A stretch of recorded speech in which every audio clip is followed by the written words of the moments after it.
Managing risk is probably, I don't want to say difficult because we now have a tool that makes it very simple, but I think it's something that's glossed over a ton in this industry. You know, a lot of people get phased by seeing the potential of earning big, but really what matters is having all of the components to make sure that you trade smart.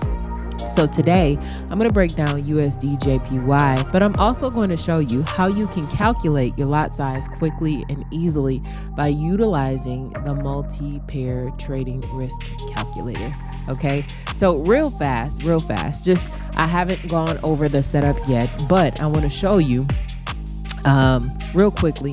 Let's say I got $1,000 account. I want to risk 2.5%. Let's say that this setup gives me 50 pips and a stop loss. Okay. And so what it does is it shows you exactly based on the number of trades that you want to take, your account size and your stop loss, exactly what you can trade in order to guarantee that you only lose $25. So you want to make sure that you watch this video all the way to the end. And if you're interested in getting this calculator to take your trading game to the next level, you want to visit www.forexriskcalculator.com. Let's go ahead. Let's get into this analysis. Good morning. I want to take a look at USDJPY today. I know that there is some US news that will be coming out this week, and so I just want to get a beat on where we are and what is potentially going on.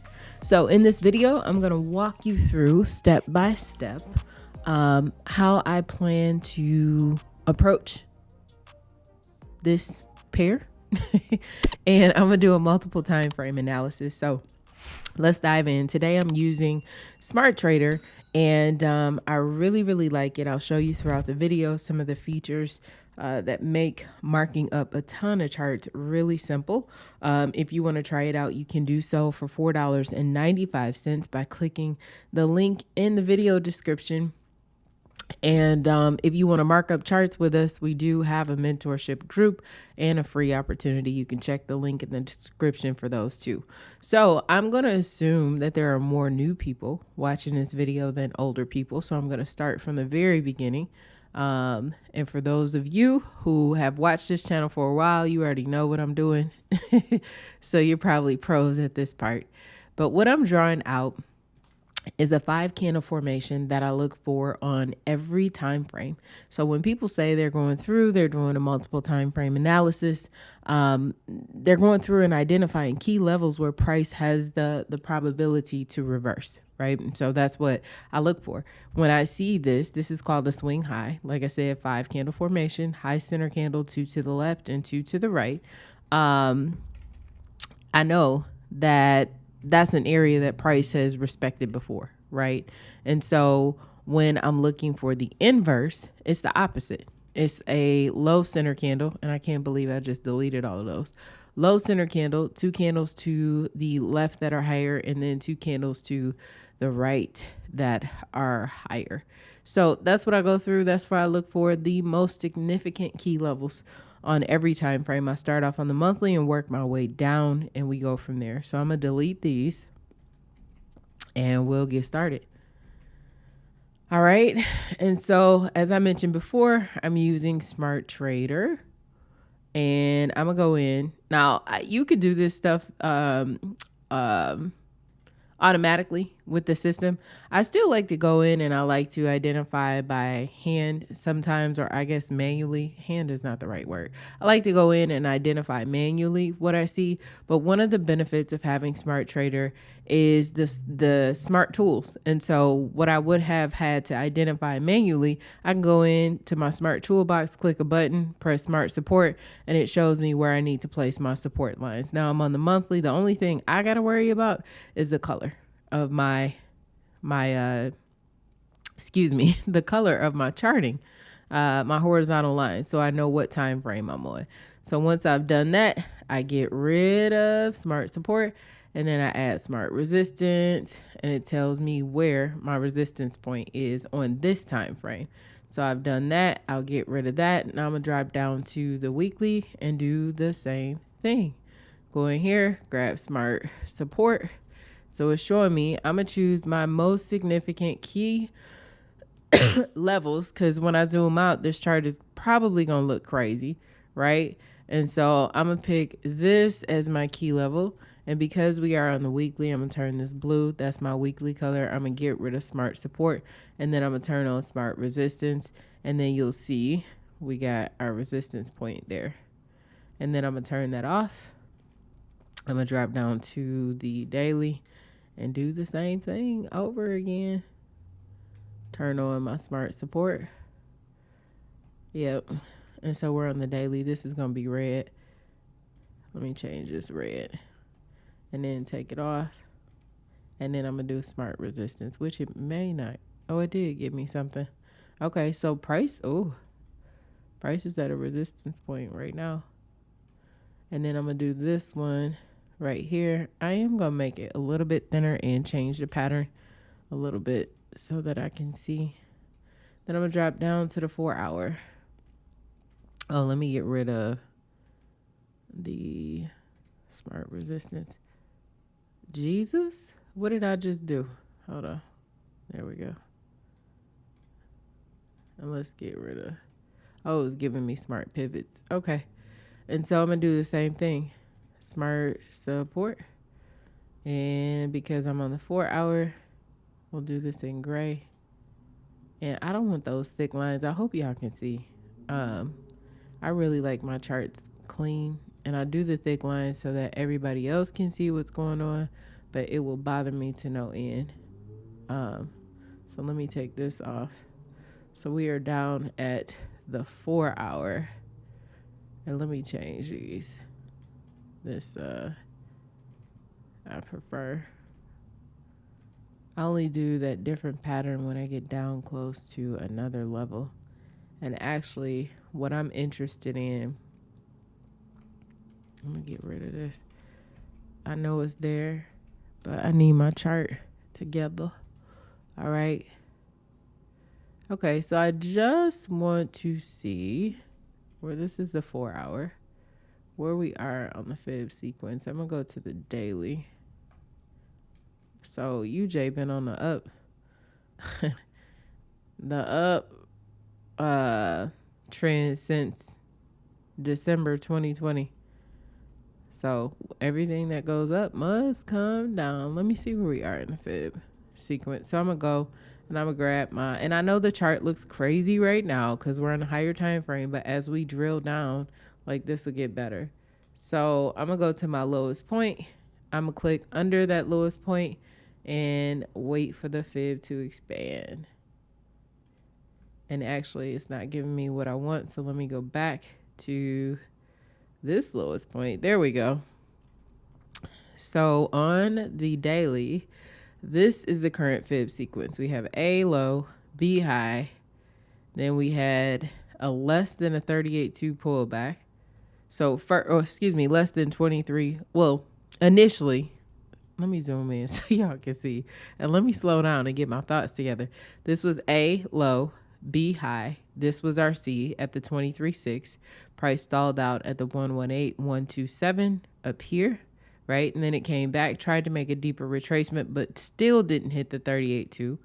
And so eventually, it's my thought that eventually we got to make it to the 38.2. Eventually. Now, when eventually is, I don't know. But you see, like price, I don't think it touched it. Let me zoom in. Let me make sure I ain't seeing stuff. Yeah, it doesn't look like price ever touched that daily 38.2. Yeah, 23 pips. It missed it by. So this is still a shallow retracement. And so price still has the opportunity to come down at least to the 38.2. We could see it make a retracement all the way down to the 61.8, but first is the 38.2. So what I'm going to do, I'm going to get rid of this fib and I'm going to draw manually my fib from, there we go. And let me switch the, put it on my left hand side. That looks a little better to me. And now that I've got this there, I'm going to grab my, right. Oh, let me show you the smart trend line. Let's see if it wants to be nice to me today. I don't think it does. So I'm going to do it manually. I've just gotten in the habit of doing this myself manually. So I'm going to go from swing low to swing low. And that's if we make it past this level here. And I'm going to drop down to the 4 hour. And then draw. And I don't even think I need this fib anymore because I got what I needed. And I'm going to go from low to low. This is the 4. And then I'm going to go down to the 1.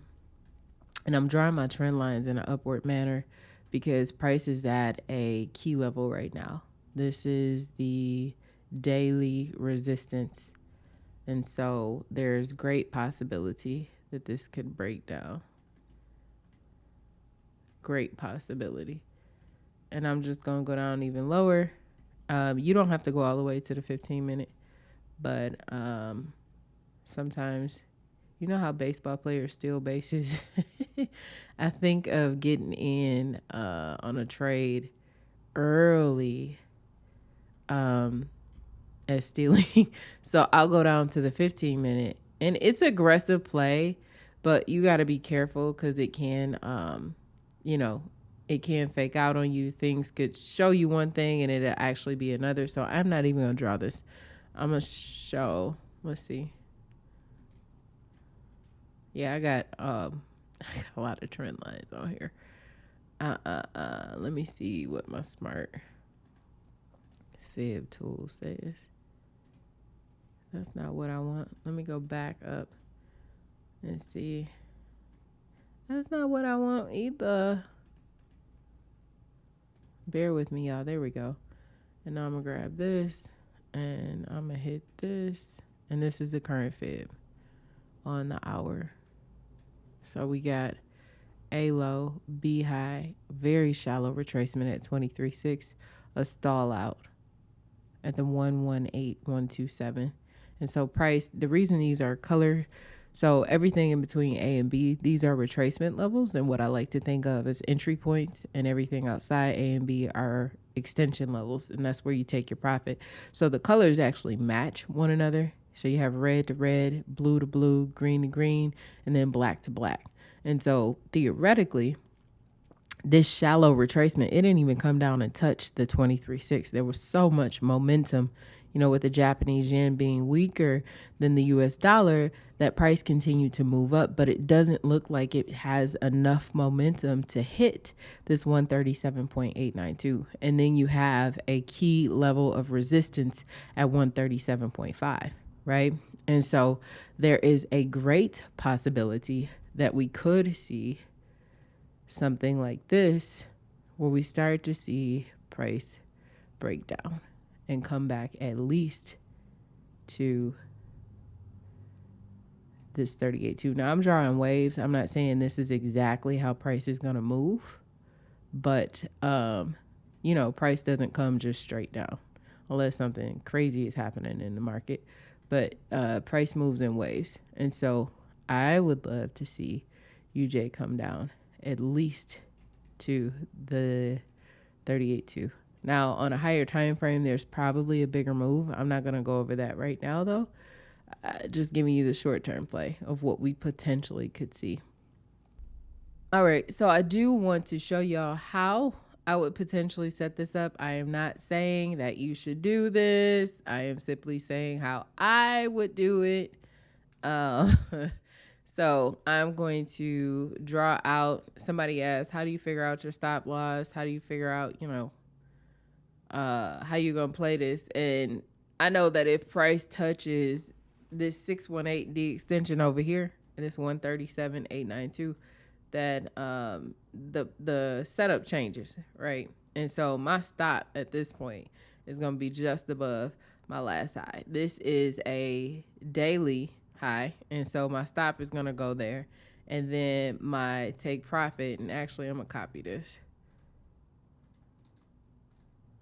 My take profit level is going to play there. And so essentially what we're looking at is a 50 pip stop loss to potentially gain 200 pips, or let's call it 190 to be exact. 190 pips. That's an awesome setup. An awesome setup. I risk 50 pips for 190 pip gain. So what I'm gonna do is show you guys how I would set this up. So I am using the multi-pair risk calculator, and I'm gonna go in and show you, because a lot of people are like, how do I figure out my lot size? Like, how does this work? So we just said it's 50 pips, and we're trading USDJPY. So let's say you've got $1,000 in your account, and you'll click this pair button, and you'll choose the pair that you're trading. You'll choose your desired risk. So if you want to risk 1.5% on this trade, you can do that. And, or it'll tell you if you can do that. We got a 50 pip stop loss. We want one position. And so, at this setup, I'm actually going to change this to 2.5%. So at $1,000, you say you only want to risk 2%. That means you only want to risk $25. You only want one position. Now, in order to make sure you only lose $25, that means you could trade no more than 0.06. You can round it up if you want to, but just realize that you're going to lose a little bit more than $25. So the key with trading is taking a systematic approach. So every time doing the same thing over and over and over again. Okay. So this tells you what your lot size should be based on the desired risk that you have and your stop loss. And you'll see that this section says your trade recommendation, the trade is good to go. Now, let's say you had a larger stop loss. Oh, it even still let me do that. Hold on. Let's call it. I'm trying to see so you can see when this actually goes. Let's try 350.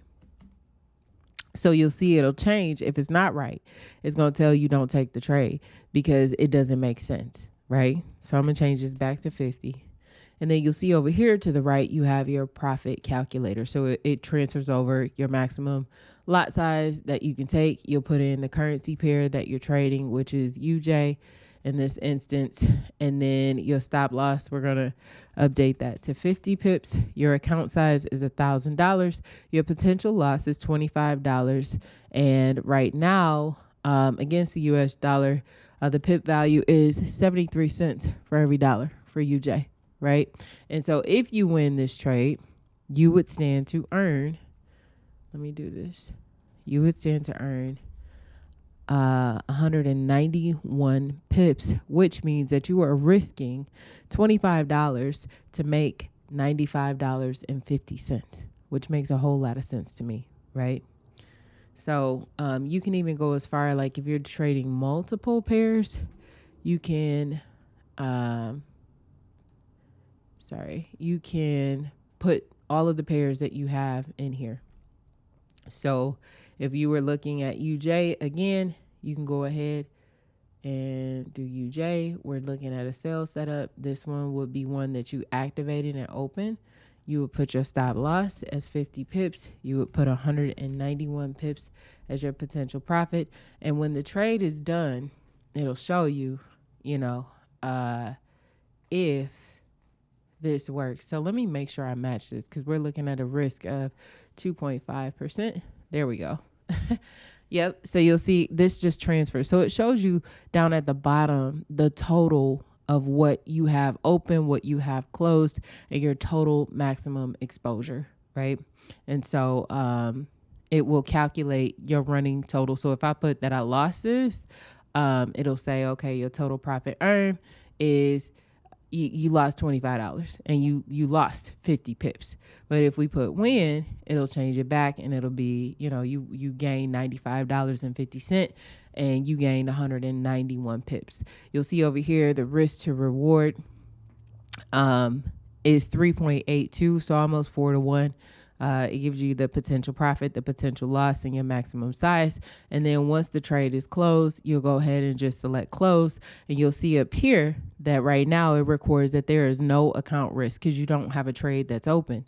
It still shows no total active account risk. So you got everything closed. If you have it open and active, then it's going to calculate what you currently have running. So it's a really cool tool. That I hope helps you as much as it's helped me. You can check it out by going to www.theforexriskcalculator or www.forexriskcalculator.com. All right. Let me know what y'all think about UJ. Let me know what y'all think about this calculator too. I'll see you in the next video. Bye. And so this is what, almost 200 pips on the table. So we'll see how this pans out. I'm curious how you guys are looking at UJ right now and how you plan to approach it. Let me know in the comments below. If this video was helpful to you, please go ahead and give it a thumbs up. And if you want to see more stuff like this, make sure that you check out the No Cost Forex Facebook Mastermind group. We do some light training in there, but if you're like, I already know what I want to do, you can check out the mentorship opportunity as well by clicking the link in the video description. It's a pretty cool space. We meet regularly for morning and evening live sessions, and then also the Saturday weekly Forex ritual, and then Mindset Monday with Mr. Ryan Carthage. So I appreciate you guys for watching.